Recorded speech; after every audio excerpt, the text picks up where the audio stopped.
Hello, my name is Monica Price and welcome to a very special Cuppa TV. I'm here in Los Angeles, California, and I'm joined by a very special singer-songwriter, 4-time Grammy Award-winning, record-producing lady extraordinaire, Denise Williams. Was that good? That was great. I got exhausted listening to the list, but anyway, I'm here with Monica on Cuppa TV. Come join us. We're going to have a lot of fun.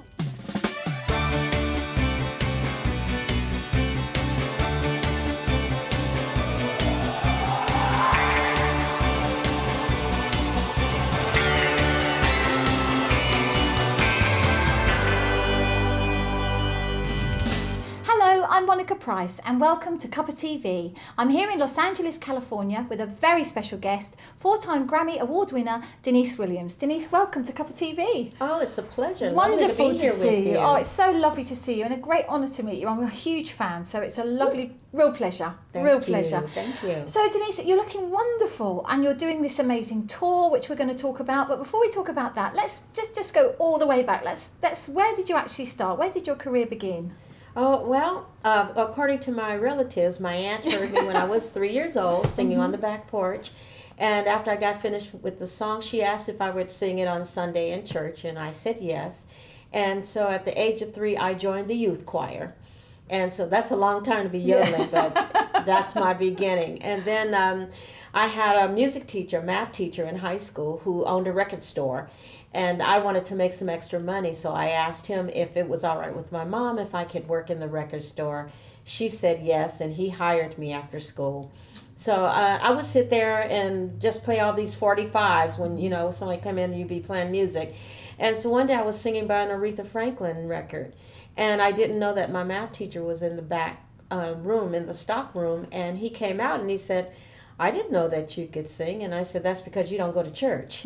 Because I sing in church all the time. And so he then brought over some producers from Chicago. One of them was an incredible singer-songwriter, Eugene Records from the Shy Lights, and a lady named Barbara Acklin. And they wrote a song for me, which came out. Nothing really happened locally. And but later on, it was my cousin, John Harris, who knew of that, who got me an audition with Stevie Wonder. And that's how I started in the music industry. How amazing. Yes. And how old were you then when you had that connection with Stevie? When I got with Stevie, I was actually 20 years old. Oh, I mean, you must have been, well, how did you feel? I mean, that must have been incredible. Well, it was incredible. It was very frightening, though. When you're a church girl, and, you know, Yes. I experienced things with Stevie that I hadn't even seen on television. Yeah. I'd been with him for 3 months, and then he became the opening act for the Rolling Stones, so everything definitely changed when my gosh. we began to be the act for the Rolling Stones during that time. And the things I experienced, I haven't even experienced some of those things now in my own career. Tell you how funny that was. That was Stevie Wonder's, that was the Wonder Love tour, That was wasn't the it? Wonder Love tour, yes. And then, so how long were you with Stevie?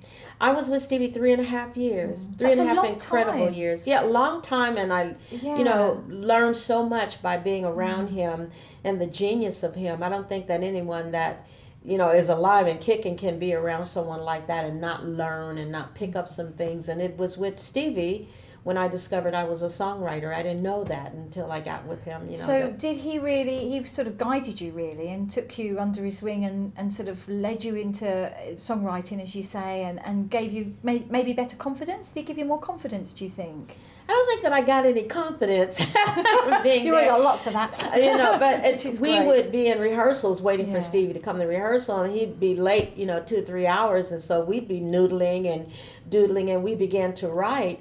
And so one of these times I started to write a song, and it turned out to be Free to Be Me. And I was on stage one night because Stevie gave Wonder Love 10 minutes before he would come out.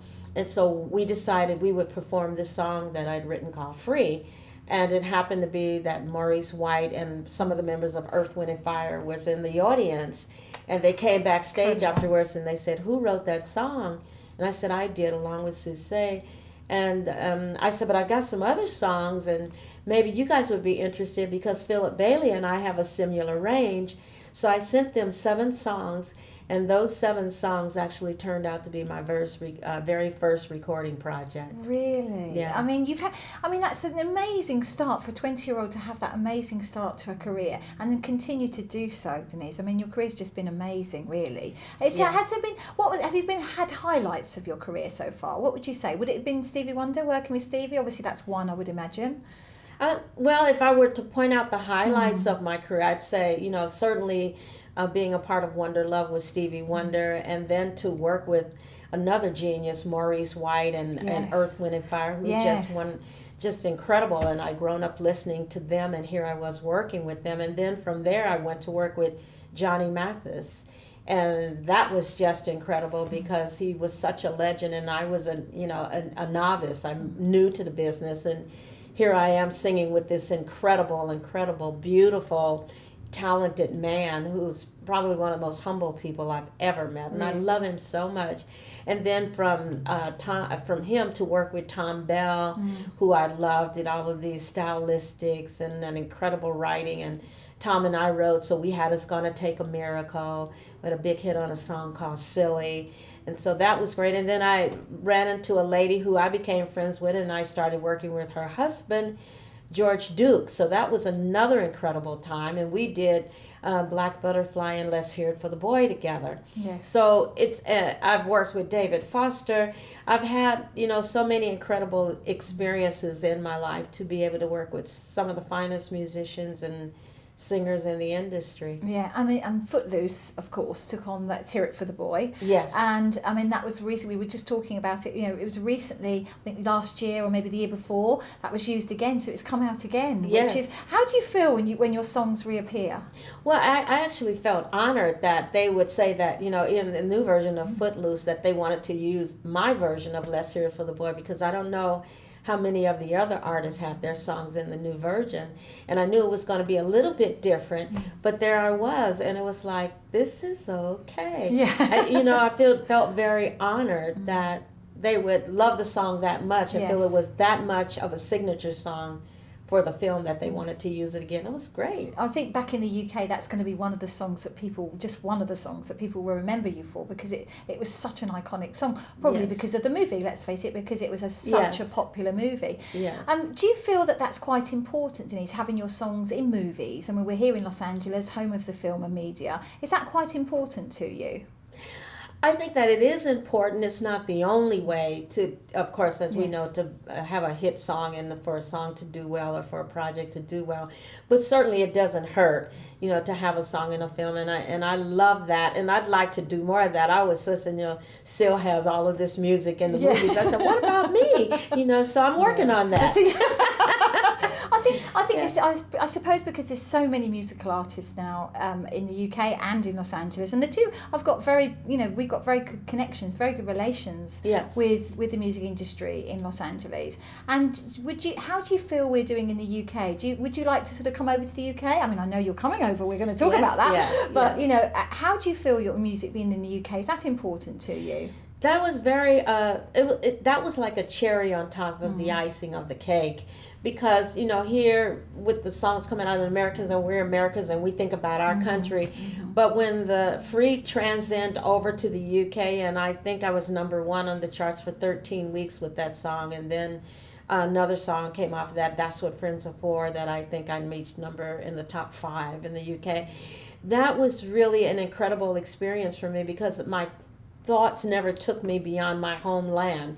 And to go over there and have people accept and love the music. And I tell you what I love about the British artists is that they are so loyal, but they know every little thing about you. I mean, there are people, I have fans in the UK that know things that I forgot about her, or they'll be saying, you did so-and-so, and I did? Always rely on us. Okay. It's because we're nosy, basically, Denise. That's what it is. Oh, gosh. We just like to know everything about everything. But that's it's the lovely, thing. though. In the UK, we do tend to do that, though. And when there's a musical artist that we like, we do like to get to know everything about them. Yes. That's the thing. But that's because we love you, and, we appreciate not only your music, but what you're doing, in life. And, of course, you do so many things. I mean, you've done so many things. And you're still involved in gospel music. Yes, I am. Which is a huge passion of yours. Yes. And tell us a little bit about that. Well, born and raised in the church, as I said earlier, and singing gospel music and Christian music. And so on my Columbia projects, there was always one gospel song on there, because I felt that if people wanted to get a true overview of Denise Williams as an artist and a singer, they had to know about my gospel roots. So I always put one song on those projects. And it caused me a lot of problems with Sony, CBS, Columbia Records at the time. They were saying, we're not here to promote gospel music. I said, listen, if I can give you 90% of, of the rest of the project and give you hit songs, you can give 10% to my Lord. Okay, you just get over yourselves. And eventually they did, because like I said, that was the music that I was raised up on. Even though I'm not what you considered a true gospel art singer. My cousins were those gutsy singers, the Gladys Knight type singers, and the Tremaine Hawkins, and they would sing, and people in the church would fall out and get slain in the spirit. And I was singing, they'd get quiet and cry. And I was like, uh-oh, that's not quite what I'm going for. But it's a good thing. They were listening to what I said. But yeah, I have always loved gospel music.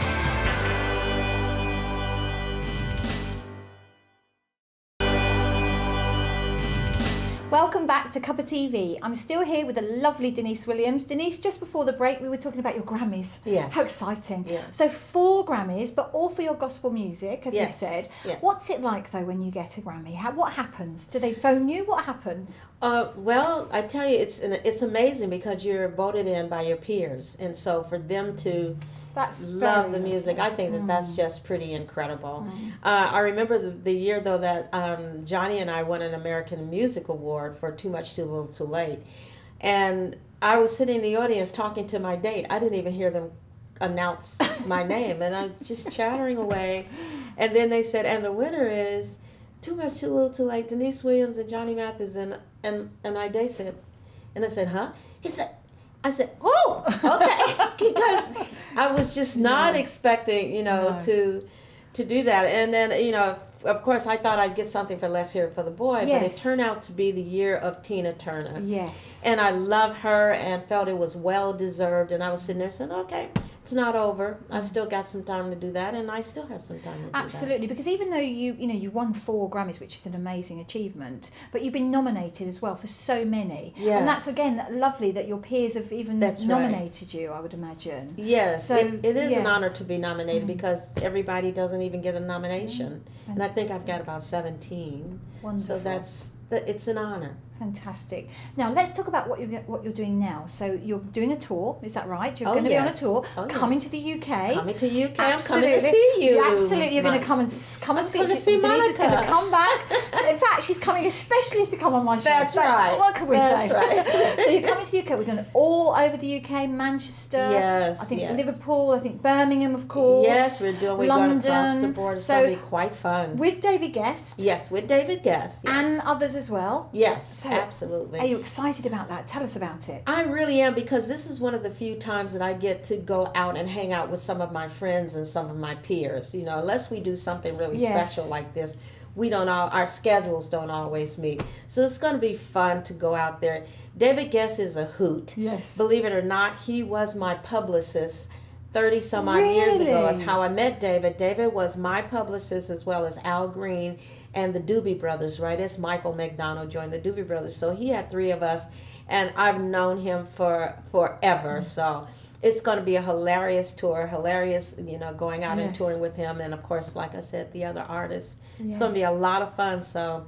you guys better come out to the concert. Oh, yes. And it's going to be end of September, beginning of October. Yes. But details presumably will be on your website on and my everything. website, So people denisewilliams.com. can find out exactly, where you're going to be. Yeah. Denise Williams is coming to town. Come hang out, because we're going to have fun. And what are you most looking forward to about that, Denise, about the whole tour? Is there anything particular you're looking forward to? I actually, like I said, I love talking to the fans. I love seeing people that, come back and they know when I came out of diapers, that far back.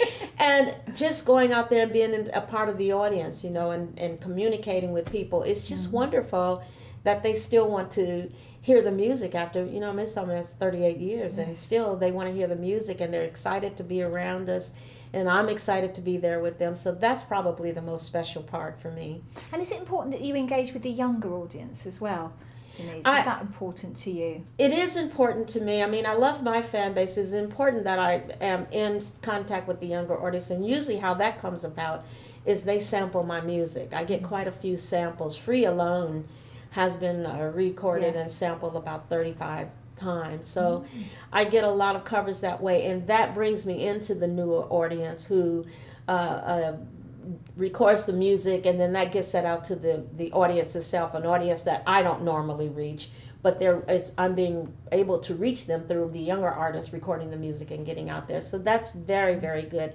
And it's honorable, because they think enough of the music to want to redo it and to, maybe try to copy a couple of licks or so, or something like that. I think it's great. I love it. And when was the last time you were in the UK? Because you did a radio station, didn't you, in the UK? That was in 2004, was that right? I did. And you were there for quite a while, for quite a few years. Several years with the BBC Radio 2, with the Denise Williams show.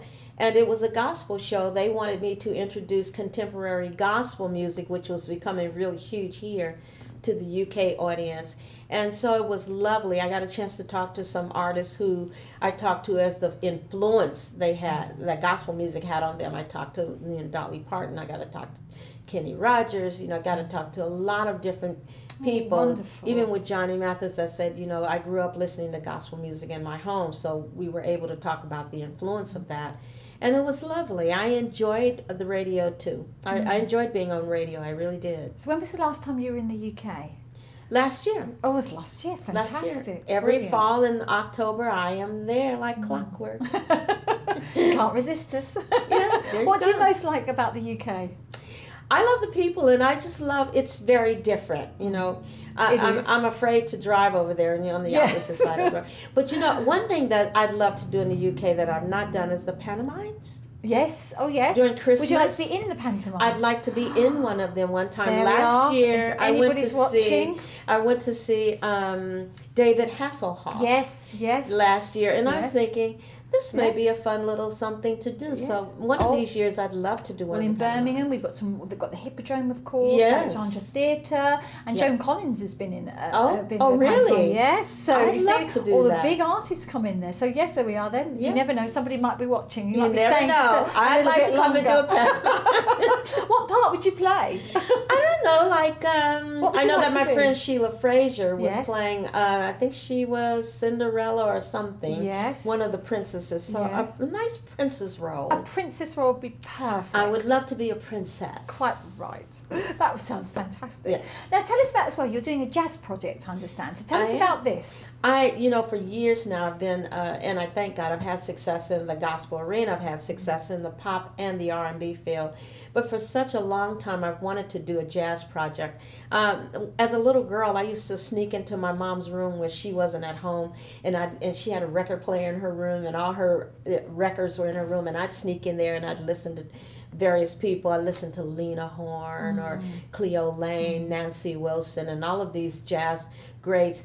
And that's something, Lil Jimmy Scott, that's, I grew up listening to and mimicking, and so I've wanted to do it for such a long time. So that's the next project that I'm working on, and I'm excited. I'm working with Stanley Clarke, who is an incredible bass player, world-renowned jazz artist worldwide, Chick Corea, Harvey Mason. So really very excited about getting all of these musicians together who I love and have a love for me, and that we're able to do this. And what are you going to do? Are you going to release an album? Is that the plan, or a single? What are you planning to do? I'm going to do a full-out CD project. Yeah, I'm going to do a full project. We'll probably do about 9-10 songs, or maybe a little bit more.